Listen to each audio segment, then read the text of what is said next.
வணக்கம் தோழர்களே. இன்னைக்கு எதை பத்தி பார்க்க போறோம்னா, டிப்ஸ் 2 பத்தி பார்க்க போறோம். ஒரு கல்யாணம் ஆன ஆணுக்கு பிடிக்காத ஒரு வார்த்தை, பெண்களுக்கு பிடிச்ச ஒரு வார்த்தை. அதான் ஷாப்பிங்க பத்தி தான் பார்க்க போறோம். ஷாப்பிங் கூப்பிடுறாங்கன்னு பிளான் பண்ணிட்டாங்கன்னு வச்சுக்கோங்களேன் உங்க ஒய்ஃபு. அந்த டைம்ல நீங்க என்ன பண்ணணும்னா, ஒரு 2 நாளா டிராகன் படம் வைபு காட்டிக்கிட்டே இருக்கணும். அந்த படத்துக்கு தான் போகணுங்கிற மாரி சீன் போடணும். ஏன்னா ஷாப்பிங் போனா ரூ. 1000 டவுசர் கிழிஞ்சிரும். பாடம்னா ஒரு 300, 400 முடிஞ்சிரும்.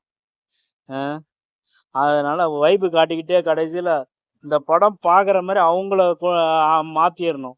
கடைசியில் அவங்களே வாங்க போகலாங்கிற அளவுக்கு சொல்கிற அளவுக்கு கொண்டு வந்து கடைசியில் டிக்கெட்டை புக் பண்ணி படத்தை பார்த்துட்டு வந்துடணும். இவ்வளோ தான் தோழர்களே. லைக் பண்ணுங்கள், ஷேர் பண்ணுங்கள், சப்ஸ்கிரைப் பண்ணுங்கள். வணக்கம் தமிழ், வளர்க தமிழ்.